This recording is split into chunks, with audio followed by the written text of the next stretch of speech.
Chers Congolais et Congolaises, nous vous invitons ce samedi 17 novembre 2018 à partir de 9 h à la cité Louis Pasteur pour poser un acte noble et généreux au profit des malades qui n'est autre que de donner son sang. Vous conviendrez avec moi que donner son sang, c'est sauver une vie. Je vous remercie et à samedi.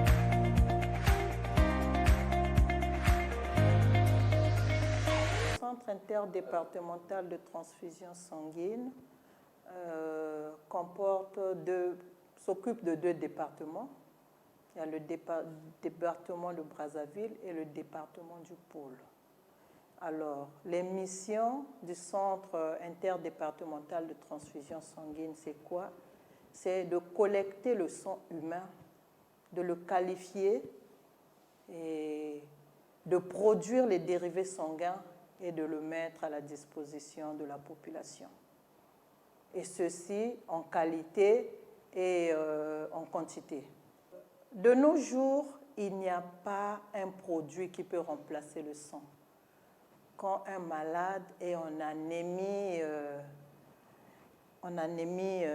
sévère et qu'il nécessite du sang, il faut qu'on trouve du sang et du sang humain.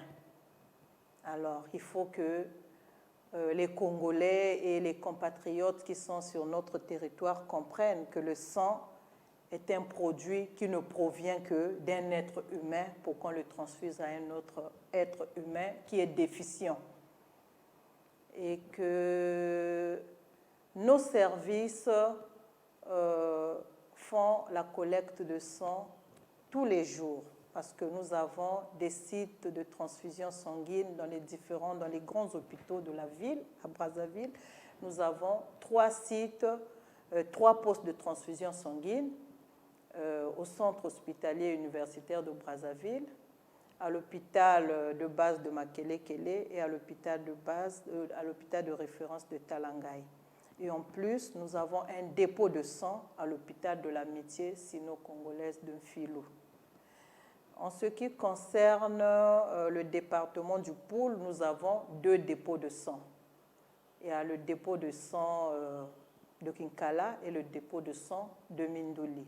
Le rôle des postes de transfusion sanguine, c'est de collecter le sang, de les acheminer vers la direction qui est à la cité Louis Pasteur, où ce sang est qualifié, testé, trié et ensuite le bon sang est ramené dans les hôpitaux pour être approvisionné aux malades. Les dépôts de sang, eux, leur rôle, c'est de stocker et de distribuer le sang déjà qualifié. Et ce sang-là part toujours de la direction parce que les laboratoires se trouvent ici où nous faisons l'immunohématologie, c'est-à-dire le groupe sanguin. Nous faisons également le dépistage des infections qui sont transmises par transfusion sanguine, notamment le VIH pour le sida, l'antigène HBS pour l'hépatite B, l'anticorps anti-VHC pour l'hépatite C et le RPR pour la syphilis. Donc, nous ne faisons pas un bilan général parce qu'il y a des gens qui pensent qu'en donnant le sang, il va avoir un bilan général de santé. Nous ne dépistons que les maladies qui sont transmises par voie sanguine. Les 4 maladies que je viens de citer et le groupe sanguin que nous faisons. Donc, le Centre national de transfusion sanguine est le centre de référence en matière de transfusion sanguine. Et que l'immunohématologie, en fait, le dépistage de groupes sanguins revient aussi au Centre national de transfusion sanguine. Au niveau du centre du CIDTS, donc du Centre interdépartemental de transfusion sanguine, nous préparons différents produits sanguins. Donc, à partir du sang total que nous prélevons, quand nous avons les poches multiples, c'est-à-dire les poches doubles, les poches triples, les poches quadruples, à partir de ces poches, nous pouvons préparer différents produits sanguins, tels que les concentrés de globules rouges, le plasma frais congelé, les concentrés standards de plaquettes.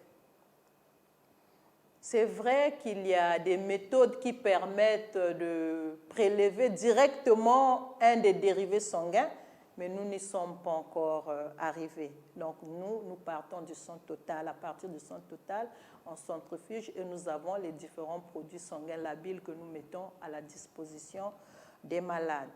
Parce que même quand un malade est déficient à un problème de transfusion sanguine, ce n'est pas toujours tous les éléments du sang qui lui manquent. Il y a des malades qui n'ont besoin que de concentrés de globules rouges en cas d'anémie, par exemple lorsqu'on fait un accès palustre, par exemple lorsqu'on a une maladie qui entraîne une hémolyse dans l'organisme. En ce moment-là, on a besoin qu'il y ait des concentrés de globules rouges. Et normalement, le SENTEST devrait tout faire pour mettre à disposition les concentrés de globules rouges. Un malade qui a une aplasie médulaire, par exemple, l'aplasie médulaire, c'est qu'on a une diminution ou un manque des différentes cellules de sang en ce qui concerne les plaquettes, en ce qui concerne les facteurs de coagulation. On peut utiliser les concentrés standards de plaquettes que nous utilisons, que nous produisons chez nous.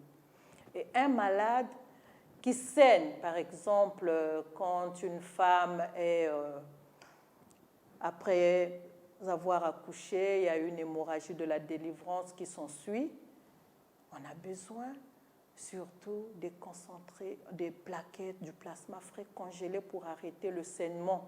Parce qu'il peut arriver que la femme fasse une CIVD.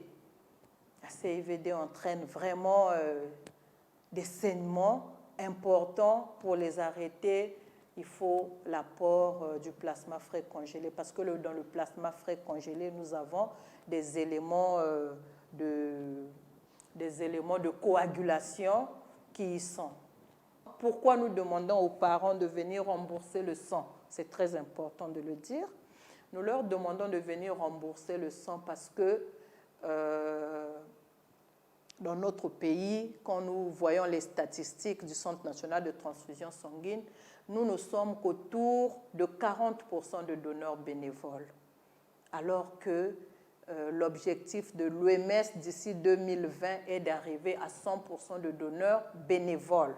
Donc la majorité des donneurs chez nous sont encore des donneurs familiaux, des donneurs qui viennent rembourser le sang parce qu'on va opérer un parent, parce qu'on a transfusé un parent. Et que si nous ne leur demandons pas de nous ramener les donneurs, nous sommes en difficulté. Vous voyez le pourcentage de bénévoles que nous avons.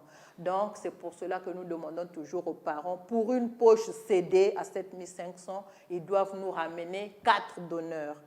Et le Centre national de transfusion sanguine a pris des dispositions de retenir les pièces d'identité et en remettant une invitation aux parents des malades pour que les parents viennent rembourser. Mais malheureusement, je vous assure que c'est compliqué. Les gens préfèrent abandonner les pièces d'identité. Ils abandonnent même les téléphones. Je vous assure que nous avons des cartons, des pièces d'identité, carte nationale d'identité, permis de conduire, téléphone. Les gens préfèrent abandonner, alors que c'est pour le bien de tous. Ceux qui viennent, qui trouvent le sang, et qu'en retour, quand on vous demande de venir rembourser, si vous ne venez pas rembourser, vous voyez le vide que vous créez.